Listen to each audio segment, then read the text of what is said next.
Chapter 12. Paul Rivers did not face the man. Instead, he stood gazing out the hotel room window at the seamy side of Knoxville, Tennessee, as it baked in the afternoon heat. Everything he says is true. Paul thought to himself.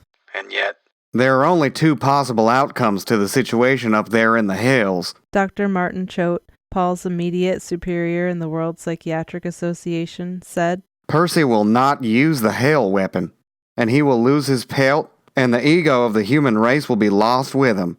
Or Percy will use the Hell weapon, and that will be the end for all of us. Don't you see that? Paul did not speak.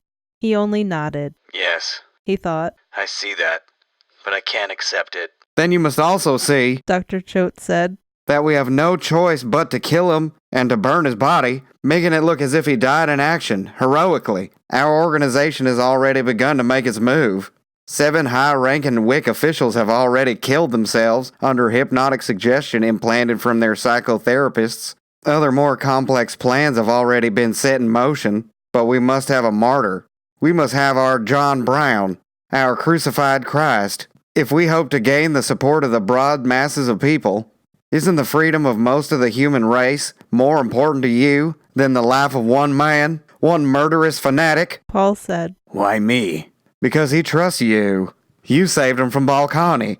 We don't have anyone else who could get near him. That's the problem. Paul said. He trusts me. That's why I can't do it. He won't be able to probe you telepathically. We can hypnotically implant a cover story in your mind. A story you'll believe yourself until the moment comes to strike. He'll never know. But Paul thought. I'll know. I've got to have time to think. He said aloud. Choate hesitated, then said, All right, we can let you have a few days. They shook hands, and Dr. Choate left without a backward glance. Everyone says we these days. Paul thought absently. Nobody says I. Everyone represents some formless, irresponsible group, and nobody represents themselves. Stepping out of the bedroom, Joan Hiyashi said, I want some growing things. She smiled at him uncertainly. May I? Okay. He answered, and then experienced a sudden upsurge of spirit, a sudden sense of freedom. Let's go out and buy up a whole garden. Ed Newcomb met them in the hall as they were going out. What's up? He asked, surveying their faces. We're going to do a little shopping. Paul said. He glanced over his shoulder and saw Ed gazing after them in bewilderment. It was Dr. Rivers who thought with pleased satisfaction. Joan is showing signs of returning to the world of common experience. She wants something. It was, however, just plain Paul who, as he and Joan emerged from the hotel entrance, glanced up at a white cumulus cloud that towered like a god over the dirty slum and thought, Beautiful, beautiful, beautiful. Joan? Dr. Balkany said. Yes, Rudolph? Said the robot Joan Hiyashi, sitting on the analyst's couch in Balkany's poorly lit office. Every day contained the same elements now. Balkany could see no more change in his patient that he could in his massive bronze bust of Sigmund Freud, except that sometimes he received the impression that the bust smiled at him. It was in no respects a pleasant smile. Balkany said, Joan, is there anything you want? No, Rudolph. Eyeing her, he said, Then you must be happy. Are you happy? I don't know, Rudolph. You are. He said. Puffing angrily on his pipe, he paced the floor. Joan did not follow him with her eyes. She continued to stare straight ahead. Abruptly, he stopped pacing. He seated himself beside the robot and put his arms around it. What would you do if I kissed you? He said. It did not respond. Put your arms around me. He barked at it, and it obeyed. He kissed its lips for a lengthy time, but it was boring. Up on his feet again, he said, That was boring. Yes, Rudolph. Take off your clothes. The robot disrobed, quickly and without wasted motion. Balkany also disrobed, almost falling on his face when he got his feet caught in his pants. All right, now kiss me again. They kissed again. After a few moments, Balkany shouted, It's still boring. He pushed her roughly down on the couch and kissed her one more time, but it was still boring. Untangling himself from the robot's arms, he sat with his back to her at the foot of the couch. He felt old. Why do I love her so much? He asked himself. I never loved anybody so much. Getting to his feet, he rummaged in his clothing until he found his pillbox. Opening it, he shook out all the pills, the entire assortment of all colors and shapes. Without water, he gulped them down. You see? He said to the robot Joan. I don't care whether I live or die, and neither do you, right? Yes, Rudolph. Tonelessly, she spoke, as before, emptily. There's one emotion I'll bet you can still feel. Fear. He lurched over to the bookcase and, with a harsh, labored grunt, hauled down the bust of Freud. I'm going to kill you. Don't you even care about that? No, Rudolph. Balkany, in anguish and fury, lifted the massive bronze bust high over his head. He moved back toward the couch. She did not flinch. She did not, in fact, even seem to notice. He brought the bust down on her skull with all of his strength. Her cranium burst. I only meant to... He began numbly as the robot Joan Hiyashi slid from the couch and fell, sprawling, onto the floor. And then he saw within her head, not formless organic tissue, but a crumpled turret of printed micro-miniaturized circuits and solid-state cerebro-spinal axis components, as well as delicate sweep-range surge gates, low-temp liquid helium battery conduits, homeostatic switches, with portions of the circuitry grotesquely still functioning, including the standard feedback networks for the master turret which, though it hung out of her skull and dangled down her cheek, continued ticking like some de-brained reflex arc crayfish thing.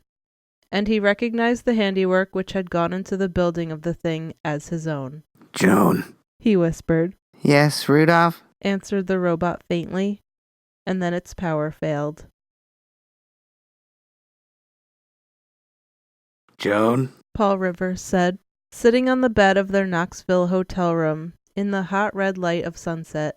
Joan Hiyashi said, Yes, Paul? Is there anything you want? No, Paul. She studied the window box that now rested just inside the window of their room, and at the tropical plants that grew there. Then she smiled, and Paul Rivers smiled too. The therapy may be slightly unorthodox, He reflected. but it's working. Now she can only start caring about not only plants, but people in the world of a common shared reality. They want you to kill Percy X, don't they? She said. I overheard. I wanted to hear. He said, That's right. and did not look at her directly. Are you going to do it? She asked, without emotion. I don't know. He hesitated, then said, What do you think I should do? A new twist. He thought acridly. The doctor asking the patient for advice. Be happy. Joan said. Getting up, she walked over to her newly purchased window box of plants, where she had knelt and played in the dirt with her fingers. All these political movements and philosophies and ideals, all these wars, only illusions. Don't trouble your inner peace. There's no right and wrong, no win or lose. There's only individual men, and each one is completely alone. Learn to be alone. Watch a bird fly without telling anyone about it, or even storing it up to tell someone about it in the future. She turned toward him, her voice low and intense. Let your life remain the secret it is. Don't read the homeopapes. Don't watch the newscasts on TV. Don't. Escapism. He thought as he listened to the hypnotic voice. I've got to be on my guard. It's compelling but false. Okay. He said to her, breaking into the flow of her words. While I sit here staring stupidly at the back of my hand, what happens to my patients? What happens to the people I could have helped? They go on in their insanity, I suppose. Joan said. But at least you don't join them in it. You have to face reality. My hand is real. It's the war that's a dream. Doesn't it matter to you that the whole human race is enslaved by creatures from another planet? Doesn't it matter to you that we may all soon be dead? I planned on dying sometime soon anyway. And when I'm dead, what'll it matter to me whether others go on living or not? Paul Rivers felt a wave of sick frustration sweep over him. She's so imperturbable. He thought feverishly. So safe behind her schizoid defenses. Behind that saintly facade. What absolute selfishness. What smug egotism. Looking down at his hands, he saw that his fists were clenched. My God. He thought. What am I doing? I don't hit patients. I help them. She must be getting to me. Reaching some deep well of repressed volcanism within me. Across from him he saw that she watched alertly, perceived the frustration, anger, and fear. You think this little war of yours is important? She said. But to me it's only a small and unimportant skirmish in a far bigger struggle. What far bigger struggle? Wordlessly, Joan pointed to the window box. Among her flowers, a contingent of red ants and another of black ants were engaged in a fracas. For the moment, Paul gazed into the turmoil of writhing bodies and crunching mandibles. Then he looked away, unable to speak. Is it I? He asked himself. Who's living on dreams and comforting illusions? Am I, in the end, the real escapist? Joan, he realized, was still watching the ants, but not with anguish. On her Buddha-like face he saw a faint, gentle smile. Rudolph Balkany sat at his elaborate, solar battery-powered, justifying typewriter and let the words pour from his fingers. More than 2 days without sleep, but what did it matter? The methamphetamine tablets in his silver pillbox would keep him going until he had finished. Only a single light burned in the room, the unshaded bulb over the cluttered desk on which he worked. The rest of the room, including the sprawled figure of the ruined robot Joan Hiashi, lay in shadow. It seemed to him as if the single bulb held back, with steadily diminishing strength, a blackness so heavy and thick as to be almost touched. He had locked the door. Several times people had knocked on it, but Balkany had told them to go away. They had. Both the intercom and the vidphone had been carefully smashed. The bust of Freud had done them in too. Now the bronze, frowning father figure lay face down on the floor, its anger spent. The time had arrived for the sun to create a universe. Feverishly, Rudolph Balkany labored on, giving birth in the form of a book to the new universe that would displace the universe of Freud, together with all the other universes before it. A generation of young people would take this book as their Bible in the revolution of youth against age. As he worked, he hummed a snatch of a tune, always the tune of one of the advertising jingles which he had collected and studied in his early years. How much he had learned from TV commercials. While others turned down the TV set when commercials came on, Balkany turned them up. The programs had nothing to sell but middle-class morality, a dreary product at best. But the commercials offered a world where dreams were for sale, where youth and health came in a box, and all pain and suffering were smoothed over with long, beautiful, slow-motion hair. Avant-garde films, Balkany jeered at them. Nothing lay in the most surrealistic of them to compare with the charisma of TV commercials. The work of the dedicated shoestring movie makers of the 60s and 70s was now mercifully forgotten, but videotape copies of erotic soap and beer commercials from the same period now brought bids of up to $200 from collectors. At this moment, Balkany stood ready to finish his masterpiece, Oblivion Therapy. Why not? The Joan Hiashi case, the one remaining piece in the cosmic crossword puzzle, had fallen, in an unexpected way to be sure, in place. All alone in his office, Balkany laughed aloud. How simple it had become, after all. A gigantic shaggy dog story, where the whole point of the joke consisted in fact that no point existed. What lay behind it all? Oblivion. Suddenly Balkany stopped. The last sentence which he had typed had a ring of finality to it. Yes, he had written the concluding sentence of this, his life's magnum opus.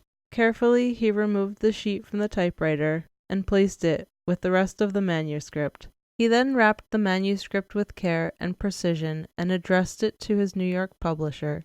He placed the package in the outgoing mail tray, and the automatic mechanism of the tray at once whisked it from the room. So that was that. Shuffling wearily, he made his way over to the ample medical supply cabinet, feeling at last the effects of so much lack of sleep. An overdose of quinidine, he said to himself as he lifted out the hypodermic, that should provide the necessary cardiac arrest. With a grunt, he sat down at the foot of his analyst's couch, rolled up his sleeve, and gave himself the injection. His arm, from so many previous injections, had become insensitive. He felt nothing. The needle broke as it fell to the floor from his suddenly stiffening fingers. and, with a sigh, he slid back onto the couch. His subordinates were so much afraid of him that they did not break in and find his body until a day and a half later.